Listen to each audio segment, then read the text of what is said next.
Hello everyone, and welcome to another edition of Discovery with me, Glory Edozian. Guys, I know it's been a long time since we released any vlogs. It's not easy, man. This vlogging life is not easy. I know the silence has been it's been a really long silence, and I apologize. But hopefully we're back and we're going to be a bit more consistent. So I hope I haven't lost all our followers. I hope you're still going to come back and watch this vlog. And so today I thought I'd share, just to get you guys back into the ginger of watching Discovery with Glory, I thought I'd share something a bit personal, as I always do anyway. And so today I'm going to be talking about what to do when your man has a boo. Even your boo get a boo, a boo, a boo. Yeah, so what do you do when your man has a boo? Okay, so let me give you guys some gist. Come closer. Come closer. Let me give you guys some gist. So recently, right, I joined Tinder. Yes.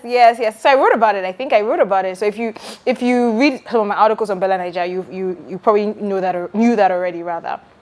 So I joined Tinder and I met a few guys there. Some were interesting, some not so interesting. But there was this one guy that I met that I really liked, right?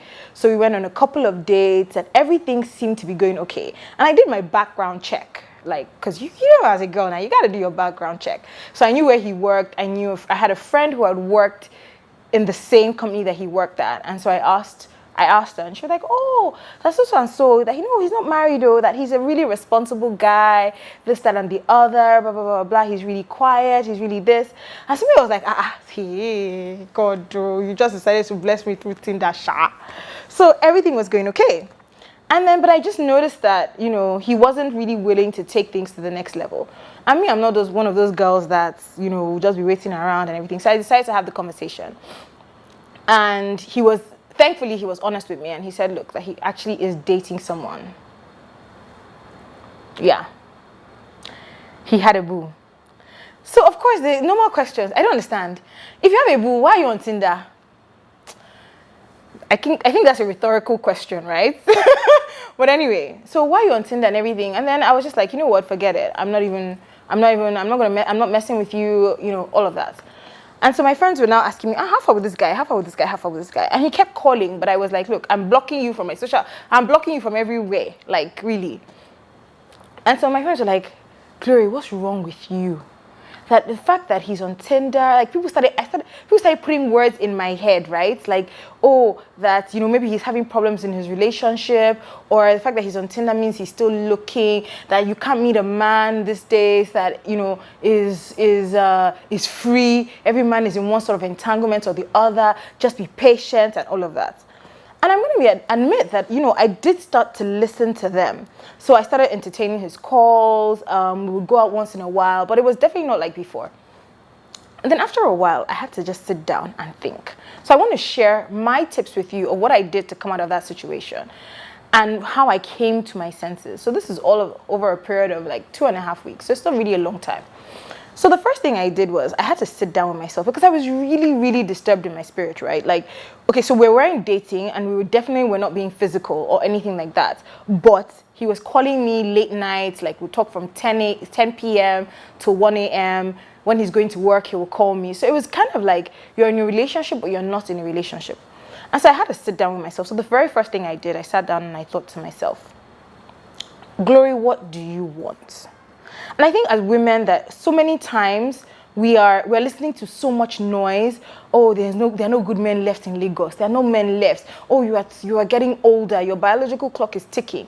You are listening to so much noise. You don't ask yourself, what do I want?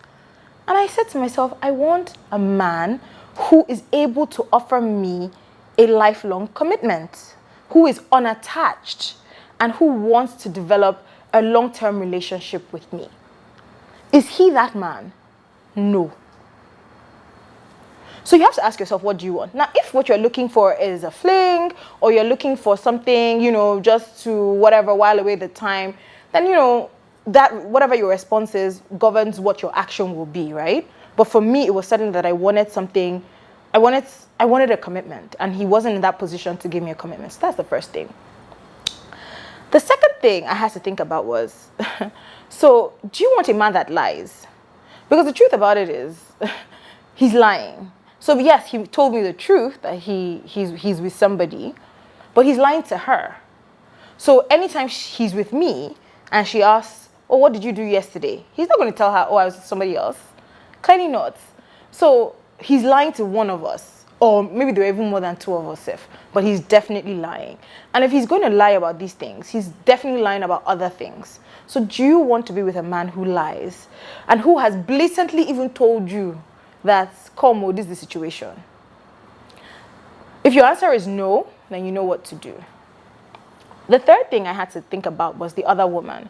So my friend was saying, because I was saying, look, that, I don't want to be the person that hurts another woman. My friend was like, please, what am I feeling so altruistic about? That please, that I'm not hurting the other woman, that it's the man that is hurting the other woman. But you know how they have accomplices to murders?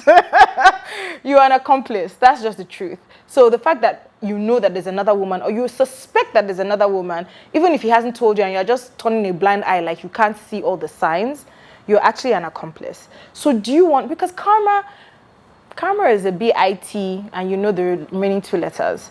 So do you want to be someone that is hurting another woman willfully? And how would you feel if you were in that situation? So again, whatever answer you give to that governs your action. And then I think the final thing that I did and I realized was, look, as women, come, let me tell you another thing. Come. Don't believe the lie that there are no good men left. As women, we need to stop repeating this rhetoric, because it's making us make silly decisions. Oh, there are not enough good men. Oh, men always cheat. Oh, you're too old, you should be married now. Stop believing these lies that society is telling you.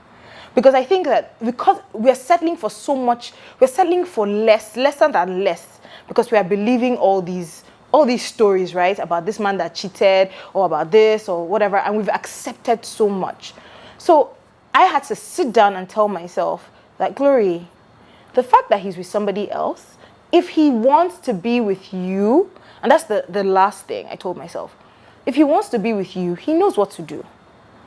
See, there are men proposing to women all over Lagos, all over Nigeria, that are getting down on one knee, that are committed. They are just as much as there are stories about bad men, there are stories about good men as well.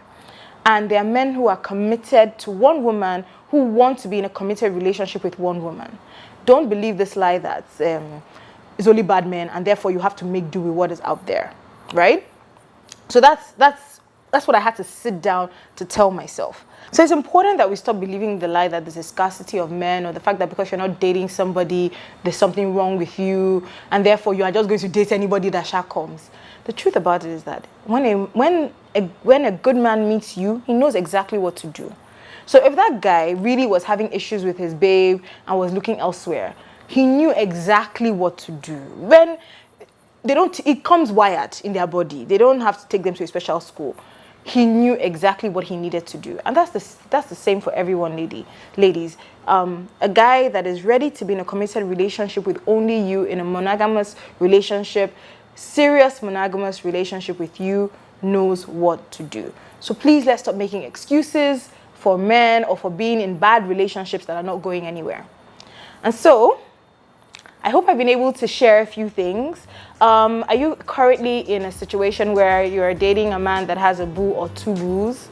Or do you feel like your bae is sidestepping you with two other boos? What are you doing about it? Have you confronted him? Are you happy to stay in the relationship because of some other reasons that I may not have mentioned here? Please feel free to share in the comment section. Of course, your comments can be anonymous, but if you want to share your name, please feel free to do so. Of course, you can always email me on glory@inspiredbyglory.com. And please, don't forget to subscribe to our YouTube channel, Inspired by Glory.